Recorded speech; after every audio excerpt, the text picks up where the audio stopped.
This is Good Morning Indiana, working for you. It is 6 o'clock on this election day, and the polls are now open in the Hoosier State. Right now in Good Morning Indiana, everything you need to know before casting your vote. I hit the floor.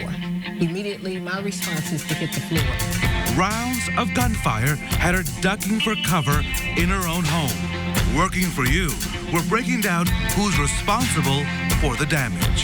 The wing and wheel is rolling into new ownership. This morning, we're talking one-on-one with the new owner of IMS on the announcement sending shockwaves across the globe.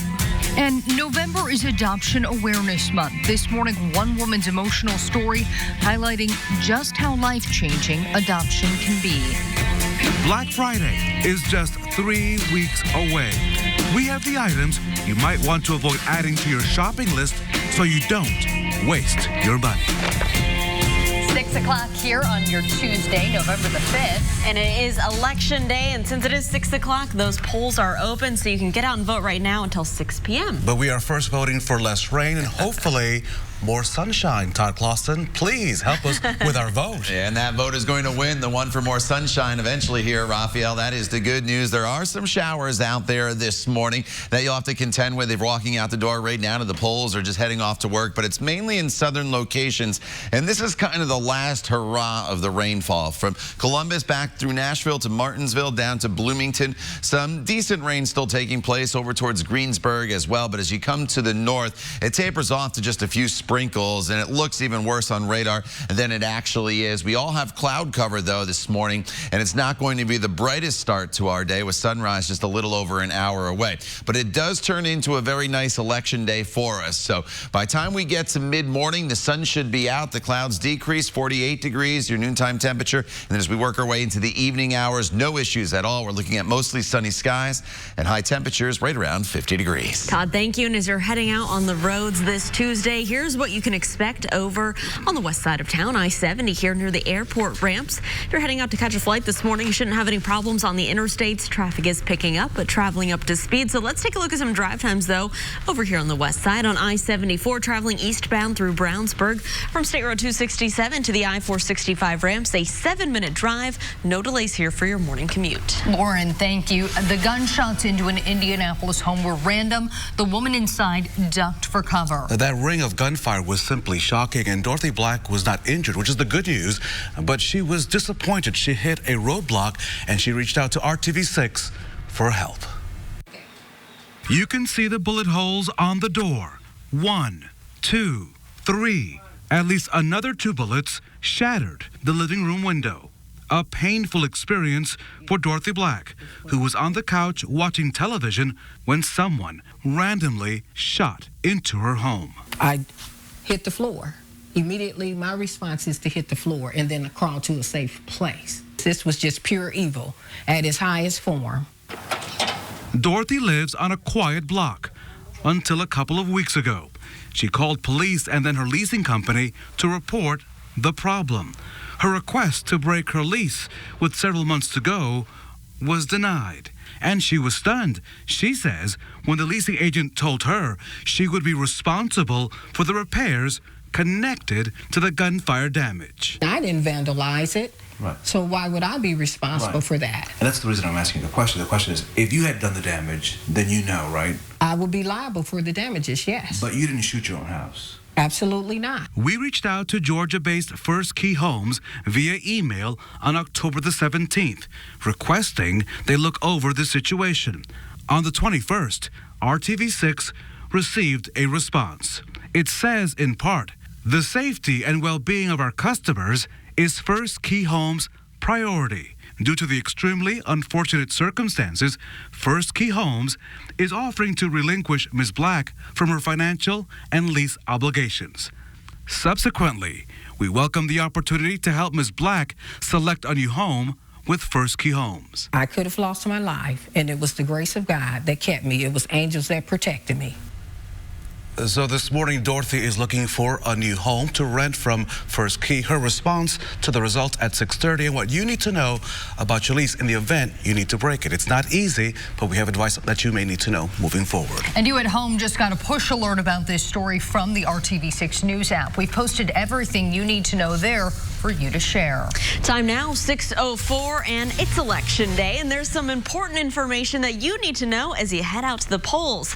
Our own Alyssa Donovan is joining us live this morning at First Baptist Church Voting Center. And Alyssa, what's going on there?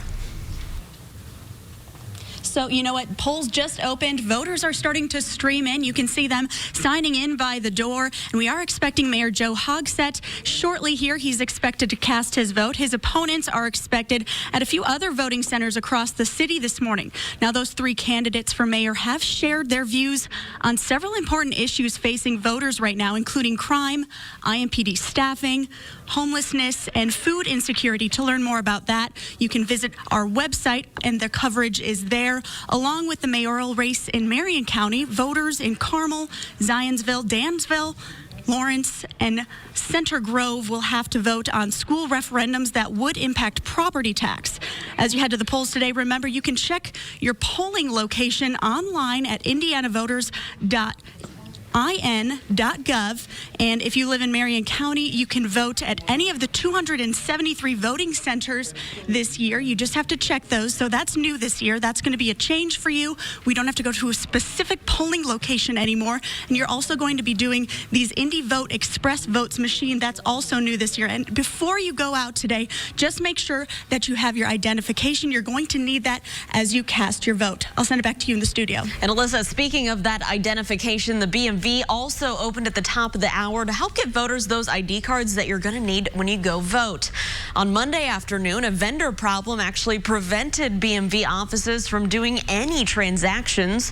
But this morning, the BMV says the problems have been resolved. The BMV will be open until 6 o'clock tonight to help you get an updated ID or driver's license. Taking a turn now, Monday's news that the Indianapolis Motor Speedway and IndyCar are now in the hands of Penske Entertainment sent shockwaves across the globe. Penske will only be the fourth owner for the famed oval at 16th and Georgetown. The last time the track changed hands was when Tony Holman bought the track back in 1945. Working for you, RTV6 reached out to the School of Business at the University of Indianapolis for perspective on the sale. We wanted to know what it means for our local economy. Associate Professor Dr. Matt Will calls the move a game changer. Probably the equivalent would be when the Colts moved here from Baltimore. You know, that brought a tremendous amount of activity. Now, obviously, the Indy 500 isn't moving here. It's already here. But this ownership change is, these are professional executives who run companies internationally. They have media presence. They have entertainment experience. They're going to bring a lot of folks in town that are going to really supercharge, pardon the pun, this entire company. Dr. Will says currently Indianapolis sees about $400 million per year in economic activity from the Indianapolis 500. He says expect that number to double within the next 5 years. And here's the fallout from fans. On Speedway's Main Street, Charlie Brown's Pancake and Steakhouse is a popular place for drivers and race fans. We talked to people who have plenty to say about the change at the track. I've been going to the race since I moved here back in the 80s, so I've seen it in its lulls, and I've seen it's coming back, so hopefully it will continue on the uptrend. I think it was inevitable that something was going to happen, and then as long as it was Penske, I'm okay with it. We have much more coverage on the sale of IMS to Roger Penske right now on the RTV6 app, as well as our website, theindychannel.com. And coming up in our next half hour, my one-on-one conversation with Mr. Penske about what's next for the Indianapolis Motor Speedway. Time now, 6:08. State and local health officials are investigating a confirmed case of mumps in someone who attended the National FFA convention right here in Indianapolis last week. According to a report from the Indiana State Health Health Department, the risk of transmission is low. However, healthcare providers are encouraged to consider the possibility of mumps in anyone who has the symptoms, and also attended this convention on October 30th and the 31st. Now, here are the initial symptoms. They include a general feeling of discomfort, headache, loss of appetite, low-grade fever, and the swelling of the salivary gland below the ear. The incubation period is 12 to 25 days after the exposure. There are countless reasons to adopt. One of those is the life you will impact. But there are still thousands of kids waiting in foster care for the right family. RTV6's Kelsey Anderson joins us live this morning with the message from one mother who chose to give her son a life she couldn't provide. Kelsey. Good morning. Yeah, so this month is Adoption Awareness Month, and one mother from Hope, Indiana wants to tell her story and spread her message. Now, take a look at this video. This is video of the reunion of Melissa Coles and her son more than 20 years after she gave him up for adoption. She says she found herself pregnant and alone at age 18. She tells me she was close with her family, but she was so afraid of what they would think, so she never told them what she was going through. In fact, she says she managed to keep it a secret for more than 15 years. Coles says she suffered in silence, and her goal now is to make sure no one else does. No matter what your story is, no matter what your case is, there is someone that can and will help you. Now, I'm not going to say it's easy, because I know in the documentary everything looks perfect, but adoption is not perfect and it's not easy. So I don't want to give anyone the false illusion that it is. Cole says a conversation between her and a social worker when she was just 18 is what saved her biological son's life. Coming up in the next half hour, hear more of Cole's story and how you can get involved in Adoption Awareness Month. Reporting live, Kelsey Anderson, RTV6. Kelsey, thank you. IMPD is wanting to hire Hoosiers this morning. Coming up at 6:14, department leaders tell me why they're in search of more women to join the force. Todd. And Meredith, as you take to the roadways here this morning, if you're heading out to the polls as well, you may have to turn those windshield wipers on in spots here across central Indiana, as we've been dealing with a few rain showers. But the good news is those umbrellas and the windshield wipers will not be needed as you come home. Turns mostly sunny. We'll talk about this election day in more detail coming up when Good Morning Indiana continues. The time now is 6:11. Stay with us. We'll be right back. Lips. Thanks to O'Keefe's, I got my lips back. RTV6's Hiring Hoosiers is all about connecting you to jobs and opening your eyes to the possibilities that are out there. That especially includes careers in male-dominated industries like law enforcement. I learned more about why it's so important for the Indianapolis Metropolitan Police Department to hire more women. I've always had a natural something inside of me that just wanted to help people. At first, Melanie Moore thought she wanted to be a nurse or a secretary. And then it just hit me like, you know what? I can be a police officer. You know, that's what I think that's what I want to be. But like so many, that realization didn't come until later in life. When I was 33, I decided, hey, I think I want to be a police officer. Went through the process, didn't make it the first time, but I continued on, and here I am 18 years later. Moore hopes other women are inspired by her journey. You've lived, you have experience, you may be a mother, a wife. I was a mom, a wife, had a couple of different jobs, and so you bring along with you that experience, the wisdom, the maturity, and so all of that helps. And you know, whatever experiences that a person may have prior to coming to the police department. And there's a major need for more women to join the force. Right now, it's approximately 87.3 men and approximately somewhere around 12.7 for women. A far cry from the demographic makeup of the city the department serves. Indianapolis is pretty big. It's pretty big and it's pretty diverse. And so we want our department, just like you just said, to reflect the community. And we have a very diverse community. We do definitely need more women on the department. It goes beyond just reflecting the community.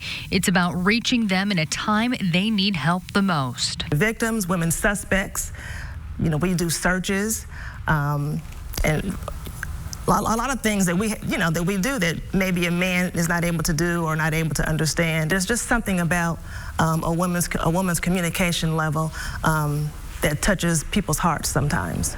IMPD hosts a Women Behind the Badge workshop where you can learn more about joining the force. The department is accepting applications until March, and they understand that joining IMPD may be intimidating to some women. The officers will help you and guide you through the entire training process. We put all this information on hiringhoosiers.com. At 6:16, the rain is making an exit, the dry weather is making an entrance, and so is Todd Clausen. Look at that. I always wonder, Todd Clausen, are you just painting all those pictures behind you while we're working? I mean, what are you doing, man? No, but I have taken a bunch of them with my camera, and then I upload them into the system as I make my way out and about across central Indiana. So yeah, this one is of the Cultural Trail down there in the Fountain Square area that I caught in the fall season. All right, so as Raphael mentioned, there are some showers out there this morning on this election day. They're almost done. That is the good news, and the clouds will linger through 8 a.m. for just about everybody, but then sunshine for all of us here across central Indiana. So you just got to be a little bit patient this morning. Here goes the rain showers. There's a few lingering spot showers up towards Muncie and then back towards Crawfordsville and Terre Haute, but the bulk of what we'll call the more steady rainfall right now is Nashville over towards Shelbyville into the Columbus area, some light rain showers in Bedford, and this is all sliding off towards the east. So the further southeast you live from Indianapolis and get closer to Cincinnati, the longer you'll have to deal with these showers, but you're pretty much done with them here in northern locations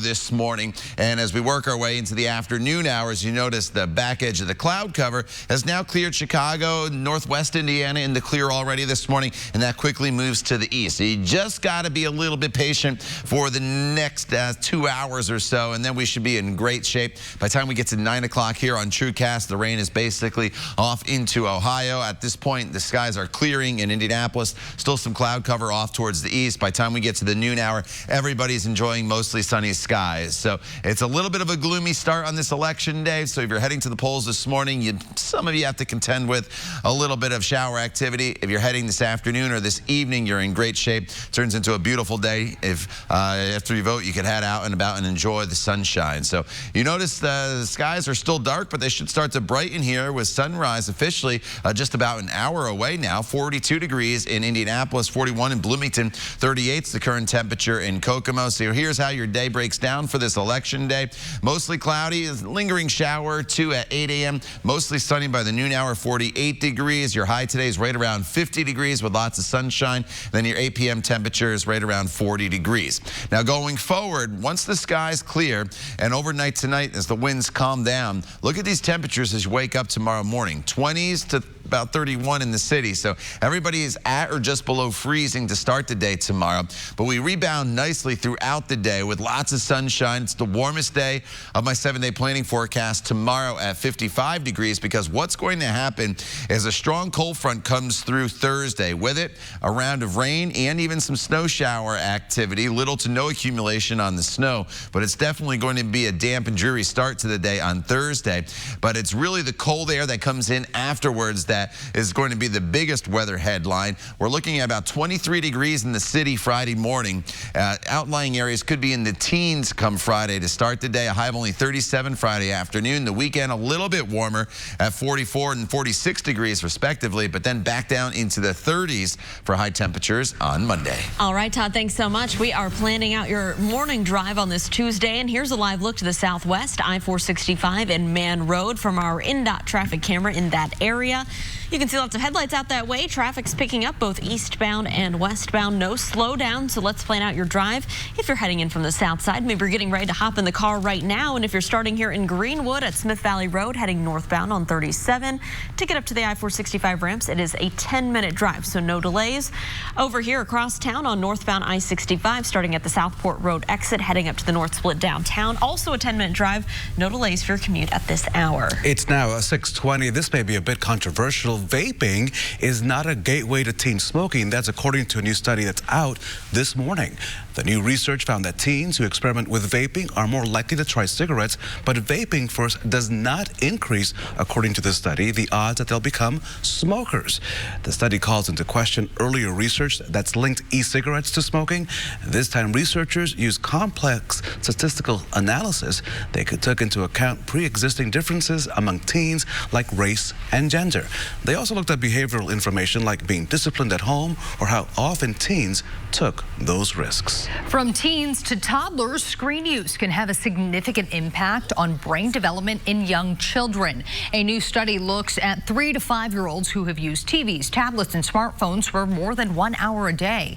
Researchers say those children have lower levels of development in the brain's white matter. That's an area key to the development of language, literacy, and cognitive skills. The new study used a special type of MRI. It is the first study to document screen time and brain structure development in preschool-aged kids. A South Carolina woman walks nearly 30 miles a day to and from work. But just ahead in our segment here at 6:25 in Trending 6, why her commute just got a little bit quicker, and it's all thanks to her coworkers. At 6:22, we'll be right back.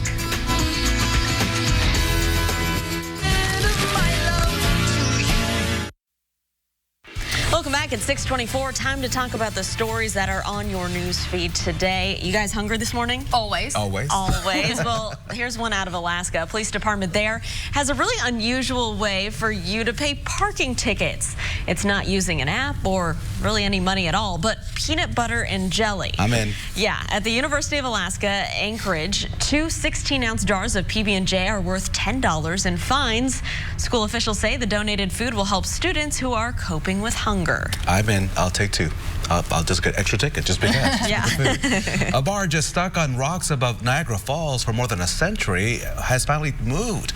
And on Halloween of all days, high winds and heavy rains moved that dumping scow from its perch, which it's been since 1918. A century ago, 2 men were rescued from it as it became stranded on the rocks during a dredging operation. Wow. Well, speaking of sunken treasures from a bygone era, a 43-year-old message in a bottle was found by a man in Michigan. Stan Renke made the discovery while bow hunting in his kayak. It included a name and address and a request for a response. Well, 43 years later, that man got his response when Renke found him on Facebook.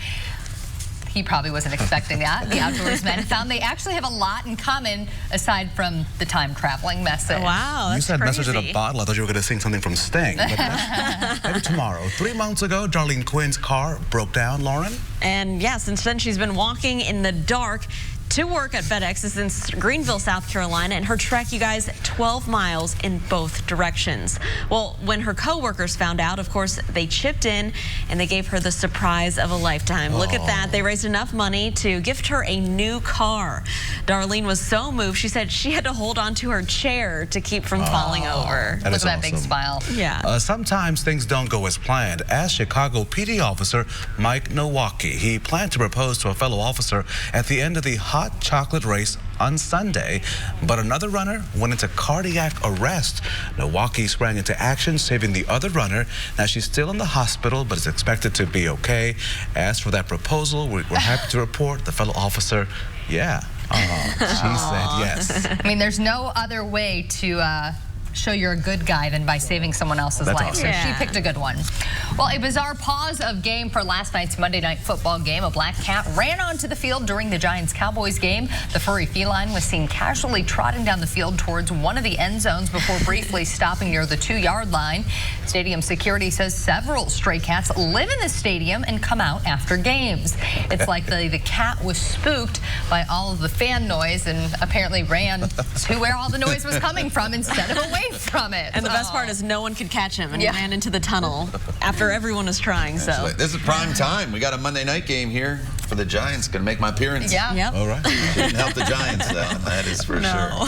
We got smoked by the Cowboys. So, all right, it's election day. A lot of you heading out to the polls. We are dealing with a little bit of rain shower activity currently across the area, but that is moving out. That is the good news. And by the time we get to about 9, 10 a.m., the sun is out, and then we'll enjoy the sunshine here throughout the course of the afternoon hours. Your noontime temperature gets up to 46 degrees. High temperatures here this afternoon, eventually into the upper 40s to low 50s across across the area. So just be patient for another hour or two with the clouds, a few spotty showers, and the damp feeling out there. It turns into a beautiful afternoon for us with the sunshine and those temperatures. That'll average just a little bit below normal, but the winds will not be an issue here throughout the day today. And Todd, the time right now is 6:28, and your holiday shopping list may be well underway this morning. You may also be waiting to see what kind of Black Friday deals you can snag. Working for you, John Matteries explains why, despite the good-looking price tag, some things aren't necessarily cheaper. We all know Black Friday is a great time to buy a big screen TV or game console. After all, stores advertise them for hundreds of dollars off. But some items are not necessarily cheaper. A new study on the running and training site Run Repeat calls Black Friday a scam when it comes to buying running shoes, or sneakers as some people call them. The site analyzed price changes on 4,000 different shoe models over the past 2 years. It claimed that shoes were cheaper on 80% of other days. Run Repeat claims that stores quietly raised their prices the 2 months before Black Friday. It says overall gym shoe prices were up 17% over 10 weeks. Then they mark the shoes down on Black Friday to where they essentially were all summer. Sure, some shoe stores will have bonus coupons and early bird specials that will make the deals better. But keep in mind, if you're buying clothing or gym shoes, there are plenty of other times to find deep discounts all during the year. As always, don't waste your money. Working for you, I'm John Matteries. Good morning, Indiana. John, thank you. For more money-saving tips and ideas, you can visit the money section of our website, theindychannel.com. Now on Good Morning Indiana, here's a look at your 6:30 news feed this Tuesday morning. Some parents in Zionsville are questioning the way the school district handles potential threats. Last month, one mother told us she kept her son home from school after hearing rumors of a student making threats.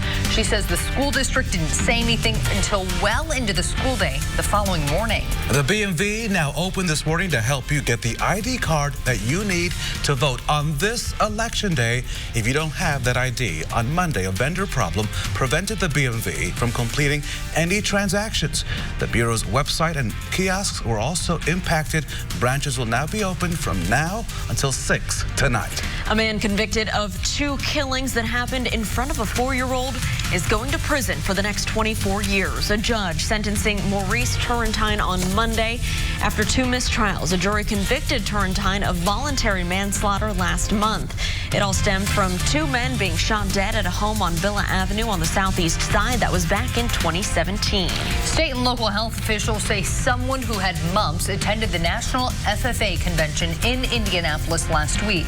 The Indiana State Health Department says the risk of someone else catching mumps is low, but healthcare providers are being asked to watch out for anyone who has the symptoms and who attended the convention last Wednesday and Thursday. He's one of the biggest names in the history of racing, and he'll soon be in charge of the world's most famous racetrack. While there's still many questions about what the future holds for the Indianapolis Motor Speedway, we wanted to know about the future for Roger Penske after his company takes over the track. Coming up in less than 5 minutes from now, we hear directly from the man who stunned Central Indiana and the racing world less than 24 hours ago. It is Tuesday, November the 5th. Welcome in and good morning, Indiana. And it is election day. It is a municipal election here in Indiana, and the polls are open. They are. And Todd Clausen, we are turning to you now because people want to know whether or not they need to bring the umbrellas as they head to the polls. You know, if you're heading out first thing this morning in southern locations, you probably might want to have the umbrella. But for most of you, I think you'd probably get away with leaving it at home. And if you're just darting into your polling place, the showers that we are dealing with this morning are very, very light. So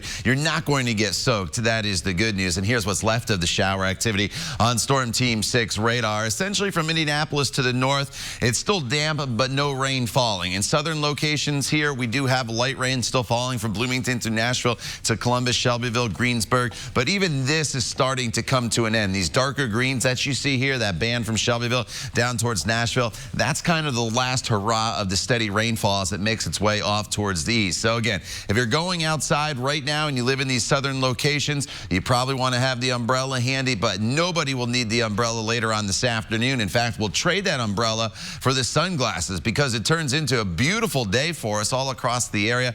You obviously need the jacket, and that'll be the case going forward with temperatures that are hovering right around 40 degrees. But here's how your morning plays out. Really by 9, 10 o'clock, the sunshine returns, and then it's just bright skies from 11 o'clock through the noon hour and onward. Your temperature by the noon hour hovering right around 50 degrees. We'll warm a few more degrees from there. We'll talk about that and look ahead to a big-time cold front heading our way later in the week. But at 6:33, let's get another look at the roadways with Lauren. And Todd, things are looking pretty good out there. Here's a live look from our INDOT traffic camera in the downtown area. This is I-65 here at Washington Street, where traffic is moving along up to speed, both northbound and southbound. No crashes around the metro area at this early hour. And the good news, all the interstates in the metro area are traveling up to speed. And that's great news because it is finally election day. And as you're heading out to the polls, there are a few things that you need to know. This year, there are some changes that are meant to make it a little easier for you to cast your ballot. Our Alyssa Donovan is live at First Baptist Church Voting Center this morning. Alyssa, what do voters need to know? So, of course, the biggest change this year is that you can vote not at your precinct, but at any voting center across Marion County. There are nearly 300 of those, and this one here at First Baptist Church has been busy this morning. We're actually seeing just a little bit of a lull right now, but when doors opened at 6 a.m., just about a half an hour ago, there were quite a few people coming through, including Mayor Joe Hogsett. He came through just a little while ago to cast his vote. He said he's excited about this new technology, which is going to streamline voting. Voters will have their ID scanned on a poll pad instead of using the traditional paper poll book. Then voters will use the touchscreen poll pad to cast their vote rather than making paper ballots. After casting your vote, a paper ballot will actually be printed out. The whole process is part of the Indy Votes initiative, meant to make it easier to vote in Marion County. For a list of voting centers, you can head to indyvotes.org to find a location that is most convenient for you. Now, polls are open right now, so you can head to one of those voting locations. They are going to be open until 6 p.m. tonight. And don't forget your ID. Reporting live, Alyssa Donovan, RTV6. I'm planning to really step down from being a strategist on the pit box. You won't see me there on race day. I think I've got a bigger job to do now, is to try to see how we can build a series to the next level. That is Roger Penske, and Penske says he plans to spend more time in Indianapolis hearing from his employees at the Speedway. The man, nicknamed the Captain, will set a new course for the track. I had a chance to ask him if he plans to invite the president to IMS after his recent visit to the White House, and whether he will be the one making that traditional start your engines call at the Indy 500.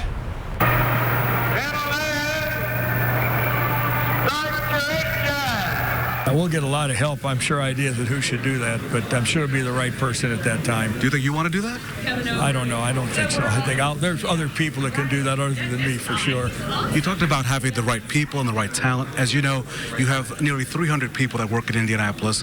Anytime there's a new boss, there's always a fear of what's going to happen to my job. Can you allay any fears for now? From my perspective, we're going with the same team, and I think we hope 1 + 1 = 3, not 2. So that's going to be a benefit for everyone. They've got a great team. We got momentum. I hope my dad's looking down at me today and saying, son, you made it. But real honor for me and for us to have the opportunity to become the steward of this iconic facility for the future. Roger Penske's passion and unrelenting drive have established him as an icon of sports and business. Recently, you were honored at the White House with a major award. Any chances that you may call the White House again and ask the president to come join you for this May, in light of the fact that you just bought one of the biggest racetracks in the world, or the biggest racetrack in the world, honestly?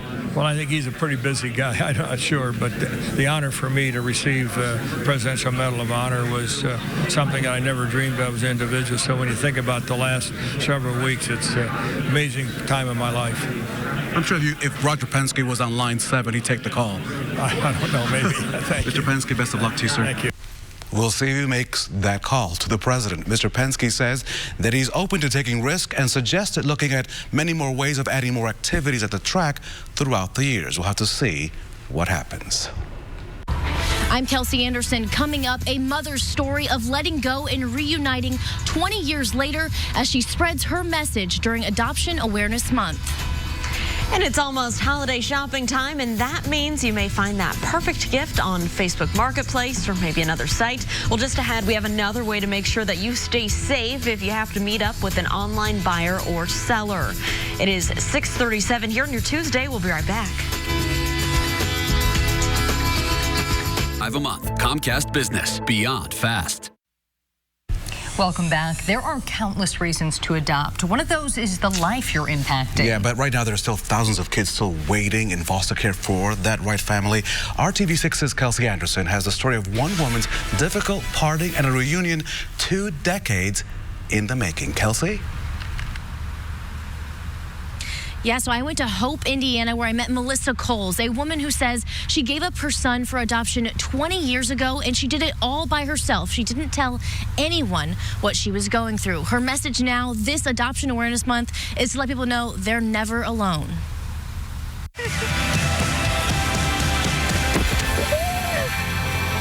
This is the moment Melissa Coles and David Scotton reunited almost 20 years after Coles put her son up for adoption. I was 18 years old when I found that I was pregnant. And I was unable to care for my child at that time due to very unfortunate circumstances. I was on an abortion table, and my birth son was seconds away from being aborted. Their story is told in the documentary I Lived on Parker Avenue. Coles tells me at the time she thought abortion was her only option until a social worker told her she could put her baby up for adoption.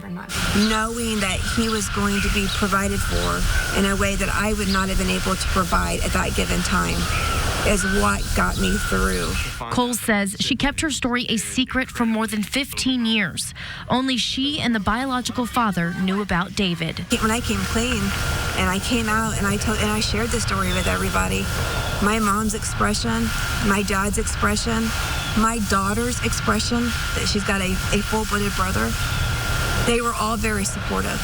And they all said, why didn't you come to me? You wouldn't have been alone. It's okay. November is Adoption Awareness Month, and Coles has one message. If you are experiencing an unplanned pregnancy, don't suffer in silence. You are not alone. There are so many resources, no matter what state you're in. There are pregnancy resources available that want to help you and cannot wait for that phone call. Coles travels around the country now telling her story to teens. And here in Indianapolis, there is going to be an Adoption Month celebration at the City County building on November 22nd. You can head over to theindychannel.com for more information on that. Reporting live, Kelsey Anderson, RTV6. And a brave woman to share her story with us this morning. Kelsey, thank you. It is 6:43. Now that November is here, you may already start shopping for the holiday season. But if you plan on buying your gifts directly from other people on sites like Craigslist, remember to do it safely. The Franklin Police Department is the latest to create this exchange zone at their police station. It's a safe place to meet buyers or sellers when you do business on Craigslist, Facebook Marketplace, or other sites. It's a comfort knowing that if I purchase something online, or like a custody thing, or a meetup of someone you don't know. Well, the department is also putting up signs that tell you that you're being recorded on surveillance cameras at the police station. You can find a list of safe zones nearest to you by going to the RTV6 app and just clicking on that story. A quiet neighborhood shattered by random gunfire. Next, we'll take you to a home where a woman avoided the bullets, but is not avoiding a fight with her landlord over the damage that was done. And music fans, you're going to want to listen up. Coming up after the break, we have your chance to see the Chainsmokers live in concert. Todd. And Meredith, our election day getting off to a little bit of a damp and dreary start. We're still dealing with some rain showers making their way through southern and eastern locations. But here's the good news. As the day progresses, we lose the rain. We get into the sunshine and no threat of any rain later on this afternoon.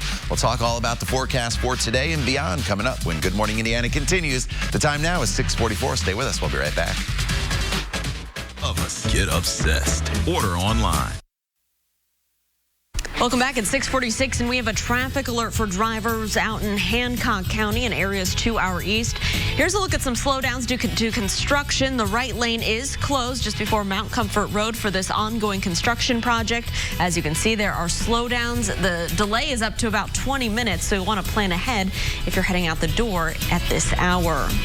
Now to a story where a woman ducking for cover as her home here was riddled with bullets. And Raphael, this sounds like this was just a random shooting. And you can see the bullet shots right there, Lauren. This happened on Betcher Avenue here in Indianapolis. The home was hit by at least 7 bullets while she was watching television. Dorothy Black, here's the good news, was not injured while sitting on that couch. Her neighbors were just as shocked because the crickets are the noisiest things that happen on their block. Now, Dorothy reached out to RTV6 when she says she was told that she would have to pay for the repairs from that gunfire, that she'd have to pay a penalty to break her lease. We reached out to Georgia-based First Key Homes and asked them to review the situation, and they agreed after several days to let Dorothy out of her lease and allow her to move into another property. Really don't believe I would have come to this conclusion and this type of resolve without you getting involved. Can I get a high five? Thank you for a job well done. Can I get a high five? No, I couldn't have done it without well, that was a slow high five. Can I get a better high five? Hey. Thank you. Thank you so much. Thank you. You're funny. Results there, but keep this in mind this morning. A lease is a legal contract. So before you sign it, make sure you know what's in it. They often say the devil's in the details. You need to know all the details. Landlords have a right to hold you for the term of that lease unless there's a court order or both parties agree in writing to walk away. It's a contract. Don't forget that. Consider renter's insurance to protect your belongings. Now, most landlords in central Indiana, they run a good business. If you're dealing with a landlord who won't fix serious health or safety issues, call your county health department. Their inspectors can force a property owner to make fixes to health and safety issues. Keep all of those things in mind. All of this information this morning on the RTV6 app, as well as our website, theindychannel.com.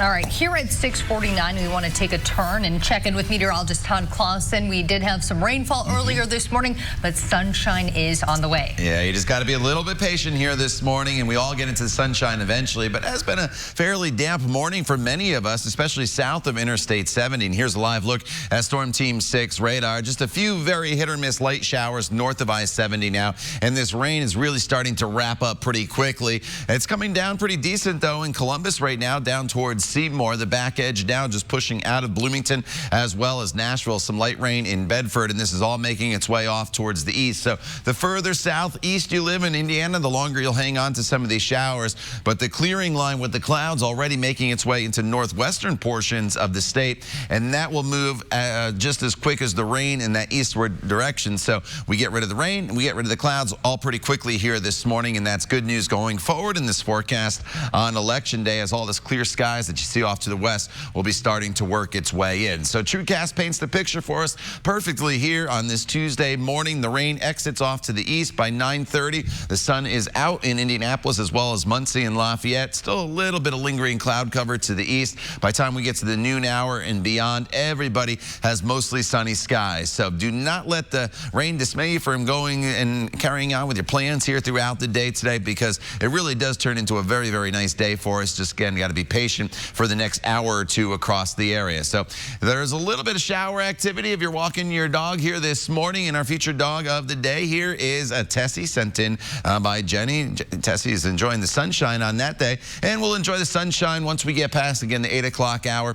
There is your temperature spread throughout the day. Not much is going to happen temperature-wise. We go from about 41, 42 degrees where we are right now up to a high temperature right around 49. Now this evening, the polls, again, remember they close at 6 o'clock. At that point, clear skies, temperature right around 44 degrees. The rest of your evening, we'll see temperatures eventually fall into the 30s. When you wake up tomorrow morning, it's cold. It's below freezing in all locations. But the good news is with sunshine tomorrow and a southerly wind, we'll get temperatures up into the mid-50s. It's going to be the warmest day of the week tomorrow, with some of you could even get close to 60 degrees. That all comes crashing down, though, on Thursday. So Wednesday, the clouds will build throughout the evening hours, and by Thursday morning's commute, rain is overspreading the area, and also some snow showers will be possible as well. So that's something to keep in mind. Not expecting any accumulation, but look at the temperatures behind that cold front. Friday morning, that's not a typo, 17 to 22 degrees for us across the area. Friday's high is only 37.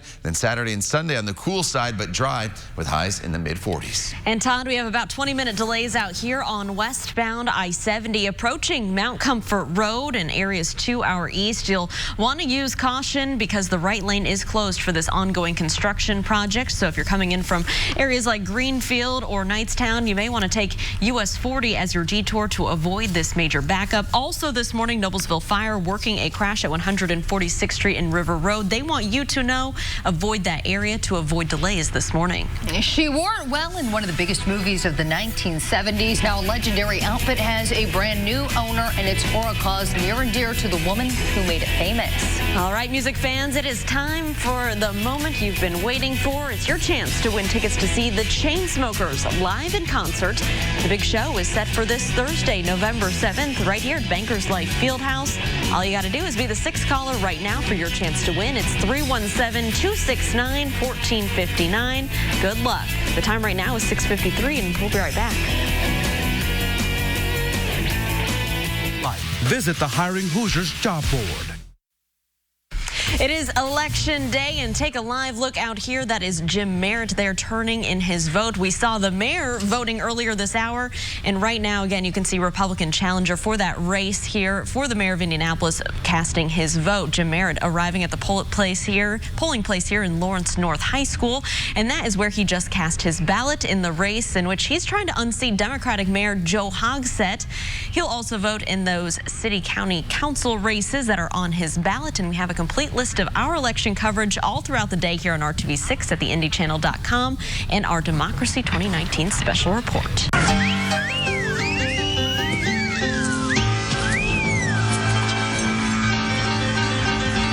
Sandy? Tell me about it, Stud.